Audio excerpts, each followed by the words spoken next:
फिर एक नए वीडियो के साथ आपके सामने हाजिर हूँ। और आज मैं हूँ हमारे राजस्थान के सवाई माधोपुर ज़िले में। और सवाई माधोपुर ज़िले में 3 स्थानों का विशेष महत्व है। पहला है रणथंभौर नेशनल अभ्यारण्य, दूसरा त्रिनेत्र गणेश जी का मंदिर और तीसरा है अपने रणथंभौर किले का। अभी हम यहाँ से चलेंगे रणथंभौर नेशनल अभ्यारण्य की तरफ।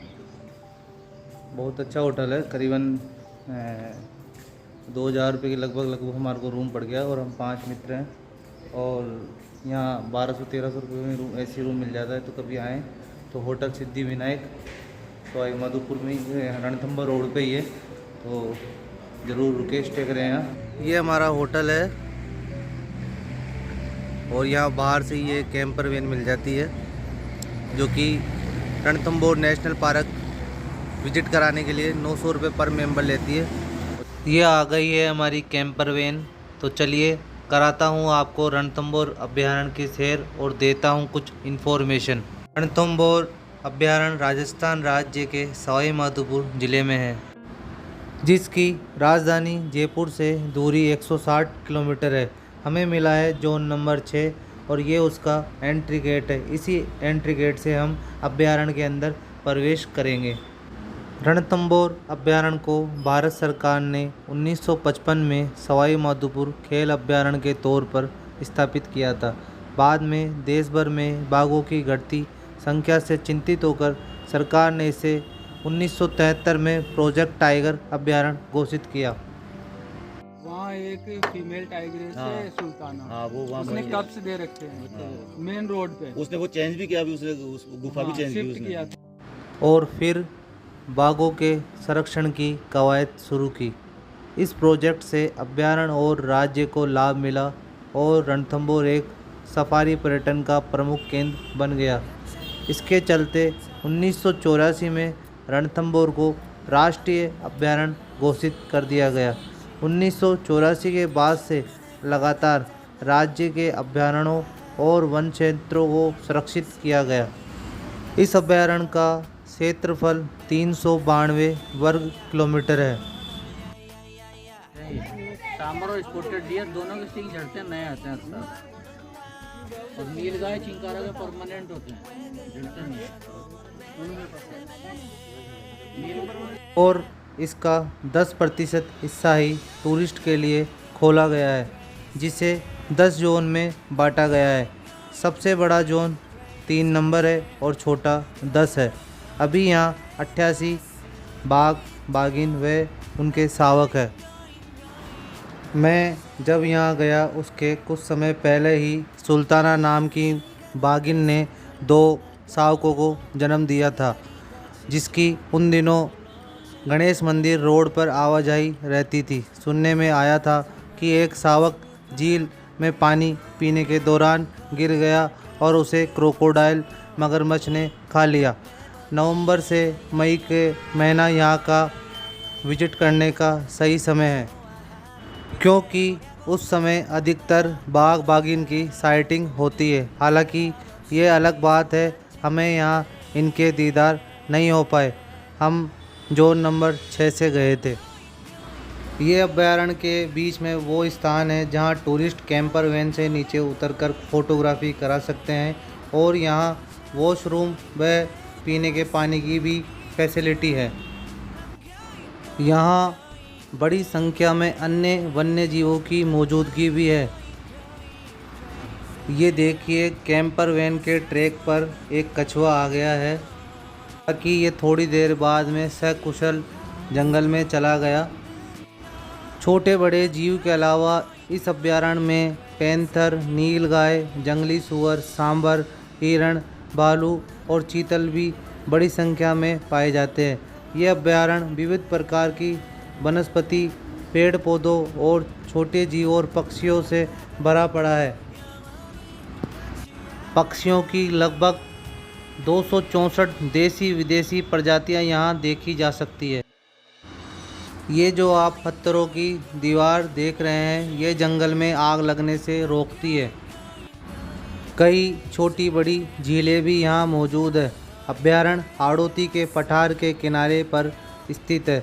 यहाँ हजारों टूरिस्ट रोजाना आते हैं, लेकिन बाघ बाघिन व अन्य जानवरों का दीदार किस्मत से ही होता है, क्योंकि वो तो हमारे इंतज़ार में नहीं रहते। इतने बड़े जंगल में कहाँ रहते हैं ये किसी भी नहीं पता। अब चलते हैं रणथंभौर किले व त्रिनेत्रधारी गणेश जी की मंदिर की ओर।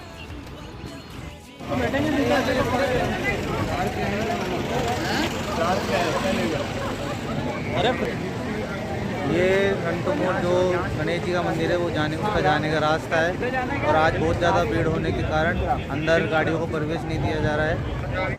ये रणथंभौर किले का रास्ता है और गणेश जी का मंदिर भी रणथंभौर किले में ही है। ये हम पहुंच चुके हैं अब गणेश जी का जो मंदिर है उसकी पार्किंग में। और प्रकाश जी कुछ कहना चाहते हैं आप? बस मौसम अच्छा हो रहा है। मौसम के लिए क्या कहना चाहते हैं? सुहाना मौसम हो रहा है, बहुत शानदार, मजे वाला, और रिमझिम बारिश हो रही है। रणथंभौर का किला अरावली पर्वत श्रृंखलाओं से घिरा हुआ है। ये किला 7 ऊंची नीची दुर्गम पर्वत श्रृंखलाओं के मध्य स्थित है। ये चौहान राजाओं का डायमंड सील है। ये सूर्यवंशी है। इतिहासकारों के अनुसार रणथंभौर किले का निर्माण चौहान राजा रणथंभन ने 944 ईस्वी में किया था। इस किले का निर्माण चौहान राजाओं के शासनकाल में ही अधिकतर हुआ। दिल्ली के सम्राट पृथ्वीराज चौहान के समय में भी यह किला मौजूद था और चौहानों के ही नियंत्रण में था। इस किले में जो पहला गेट आता है उसे नवलखा पोल कहते हैं। पहले राजा महाराजा जो भी किले का निर्माण करते थे तब 5 देवी देवताओं को स्थापित करते थे रक्षा के लिए। यहाँ भी आप देख सकते हैं गणेश जी, शंकर जी, पार्वती जी, हनुमान जी और भैरव जी स्थापित है। ये 32 खंभों की छतरी है। इसका निर्माण राजा हमीर देव सिंह चौहान ने अपने पिता जैत्र सिंह की याद में किया था, क्योंकि उनके पिता ने यहाँ 32 साल राज्य किया था। महाराजा जैत्र सिंह ने बुद्धिमत्ता एवं कौशल को देखते हुए अपने 3 पुत्रों में से सबसे छोटे पुत्र हमीर देव को अपने जीवन काल में ही सिंहासन सौंप दिया था। हमीर देव चौहान वंश के पृथ्वीराज चौहान के बाद सबसे शक्तिशाली व बुद्धिमान शासक हुए। महज 29 वर्ष की आयु में ही हमीर देव ने चित्तौड़, मालवा और आबू पर अपना प्रभुत्व स्थापित किया। हमीर देव पृथ्वीराज चौहान के पोते थे। ये इस किले का दूसरा गेट हाथी पोल आ गया है और ये सेफ्टी पोल भी है। ये महाराजा हमीर देव के मेन सेनापति रणमल है। विद्या पठार और अरावली पहाड़ियों के बीच बना ये किला आसपास के मैदानों से करीब 700 फीट की ऊंचाई पर स्थित है और लगभग 7 किलोमीटर में फैला हुआ है। किले के तीनों ओर पहाड़ियों में प्राकृतिक खाई बनी हुई है जो इसकी सुरक्षा को मजबूत करती है और इसे अजेय बनाती है। इस किले पर अपना आधिपत्य बनाने के लिए कई बार आक्रमण भी हुए थे। गणेश जी की प्रतिमा लगी होने के कारण इस पोल का नाम गणेश पोल है। ये भी बहुत ही मजबूत व सेफ्टी पोल है। राजा हमीर देव के घोड़े का नाम बादल था। अलाउद्दीन खिलजी की लड़ाई के दौरान जब उनके सेनापति रणमल ने उन्हें धोखा दे दिया और ये गेट बंद कर दिया, तब वो इस किले के अंदर नहीं जा सके। राजा हमीर देव भगवान शिव के पुजारी होने के कारण भगवान शिव ने उनके घोड़े को पवन का रूप दिया। तब उनके घोड़े ने यहाँ से छलांग मारकर सीधे किले के अंदर घुस गए। उनके घोड़ों की टाप आज भी इस किले के पहाड़ों पर स्थित है, जो कि आप देख सकते हैं। मात्र 3 छलांग में ही घोड़े ने पूरी पहाड़ी को पार कर लिया था।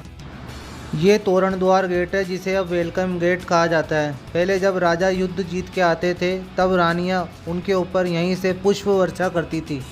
रणथंभौर किले के मुख्य 4 गेट है और उन गेटों में भी आने के लिए 4-4 द्वार है।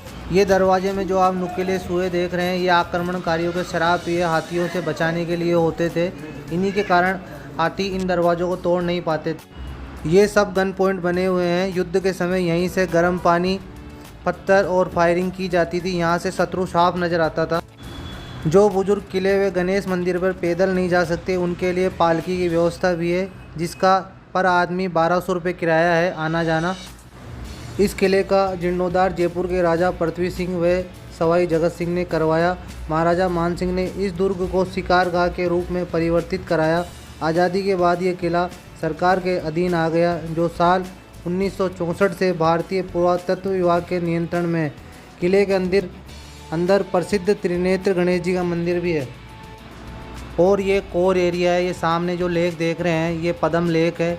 नीचे ये जोगी महल है और यहाँ टाइगर्स की सबसे ज़्यादा साइटिंग होती है। ये 3 नंबर जोन है। इस लेक में बहुत ज़्यादा मगरमच्छ पाए जाते हैं। यहाँ 3 लेक है, राजबाग लेक, पदम लेक और मलक लेक। ये भाई साहब गणेश मंदिर के नज़दीक गर्मा गर्म ब्रेड पकौड़ा, पोहे और कचौरी कड़ी के साथ में खिलाते हुए। Hello sir. कचौरी कड़ी में यार पानी ज़्यादा डाल रहा है, छाछ कम लग रही है। यहाँ का नज़ारा।